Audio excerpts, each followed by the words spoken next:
So what we do in Innovation Africa, it's very simple. We want to bring Israeli innovations to African villages. Whatever Israel has been using for so many years in growing food in the desert, in pumping water, transferring those technologies to those that really needs it. We bring a few solar panels, we bring the drilling machine, we drill to the aquifers. The energy from the solar panels are powering the pump to pump the water up to the tanks, and from the tanks through gravity it goes to the taps of water and to the drip irrigation. I was born in Israel in a small city called Rishon LeZion, and we didn't have much money. We were one of those poor families in Israel.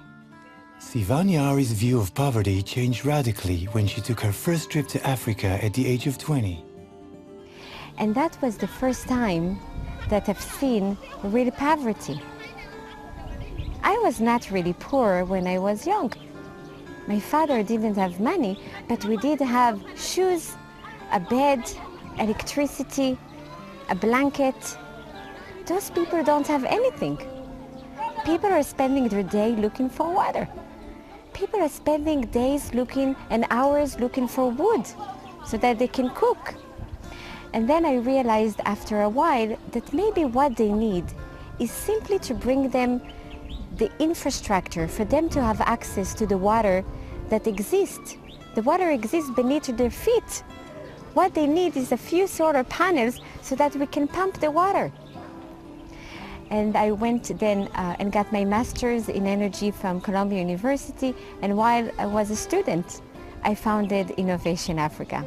From the beginning, Innovation Africa formed strong partnerships with other humanitarian groups, both Jewish and Christian. We're very lucky to be partnering with the CBN, Beersheba Center, and the Alliance for Global Good, coming together, having the same passion in helping the poor, to providing them with the basic needs. It's a partnership that is working, and hopefully we can do a lot more together in the future.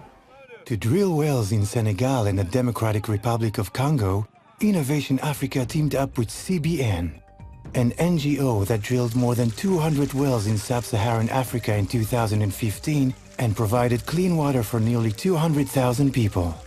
I wanted to work with Innovation Africa because of the incredible technology they brought to the table. They had a monitoring system where that well would send a text message whenever it got into trouble. Over time, that saves an incredible amount of money. So with these water wells, with these solar panels, with drip irrigation, you bring a whole array of services to a village. For us, that's an incredible game changer.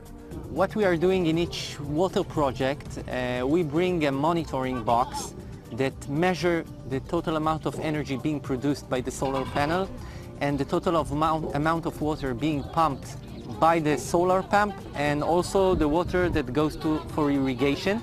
We measure all these values with meters. We collect the data and we transmit it to a cloud server.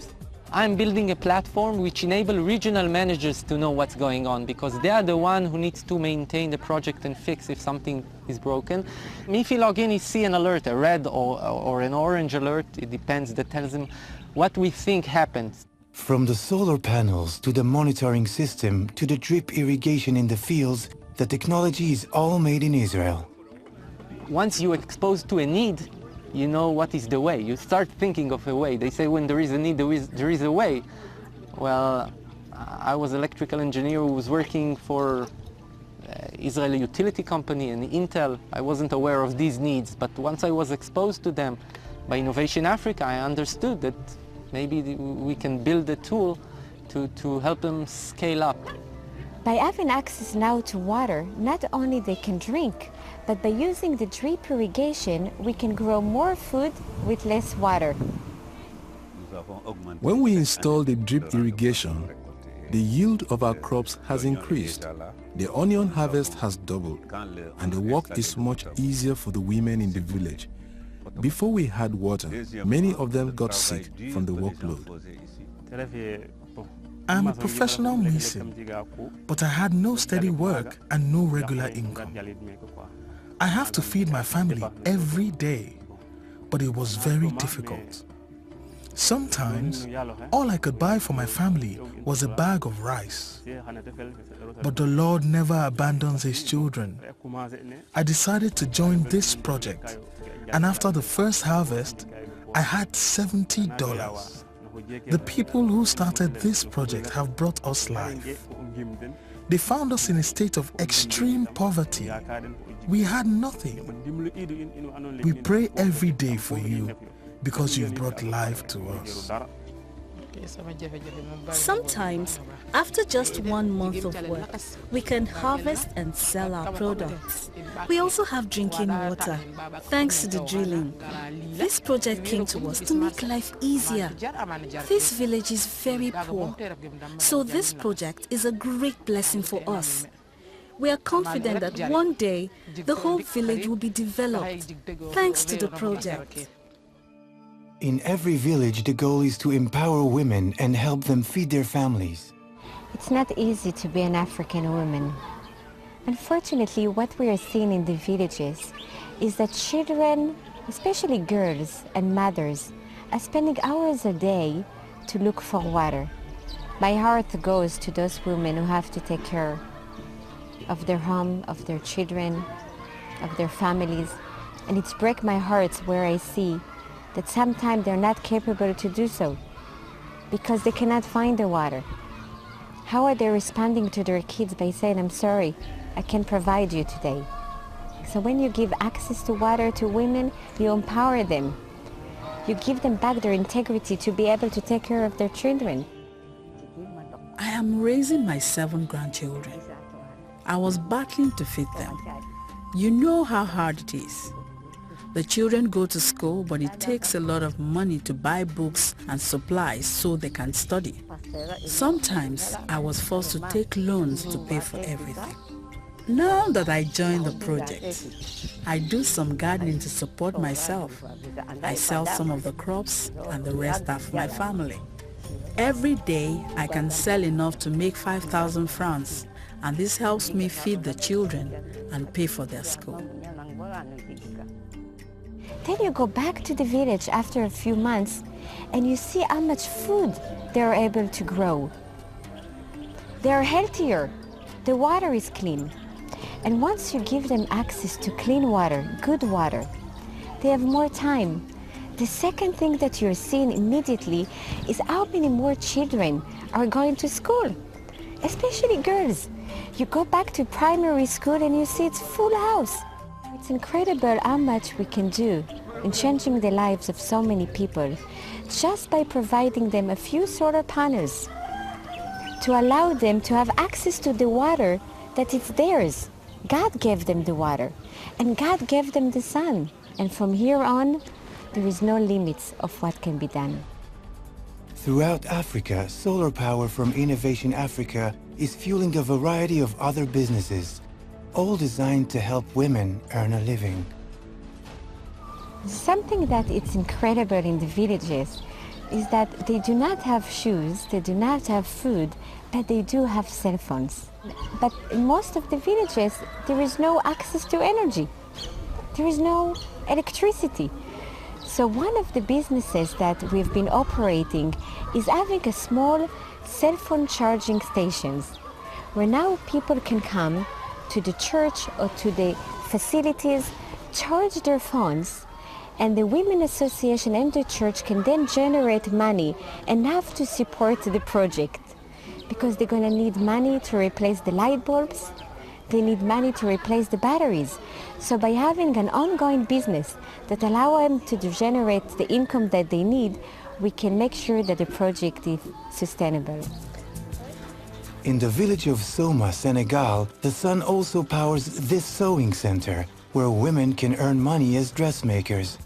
And this new maternity ward, where patients are no longer being treated in the dark. Giving birth in the village can be very challenging.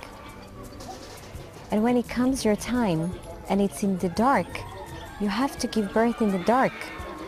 Maybe at some occasion they have some candles or kerosene lamp. But it's very difficult and very challenging. So the solar energy will change that. Because not only you give them light, so the nurse can treat the patients at nighttime, but also we provide them with a smaller refrigerator so that finally they can have access to vaccines and medicines. Today, Senegalese farmers in the village of Fouge celebrate their new well. The once barren village now blossoms with mango and cashew trees, sweet potatoes, and many other crops. It's an incredible system, and I love the ideas that are coming out of Israeli NGOs today. There's a lot to learn from them, and they are so innovative in what they do. The second, and the reason I really want to work with them, is they do what they say they're going to do. They don't overpromise, they don't underpromise. When they say they can do something, they can do it, and then they follow through on that. And the third reason is they're a lot of fun to work with. When you're working with an Israeli group, you know it's going to be fun, you know you're going to have a good time. One of our policies is to share the technology development that helped Israel to arrive where it is. One of the greatest mitzvahs, which is the greatest, if you would like to say, demands of God, is to help humanity and what we call Tikun Olam or latet, which means you give. Once you give, you get. Tikun Olam for me, it's to have the privilege to being able to share the innovations that are coming out of Israel with the rest of the world. I think Israel had many challenges, but we overcome them. In the desert, we were able to grow vegetables and fruits. We're able to pump water. We have the technology, we have the knowledge, and I believe it's our responsibilities today to be able to share it and transfer the knowledge and the technology with those who are in the most in needs. That's what I believe it's our Tikun Olam and what we are trying to do in Innovation Africa.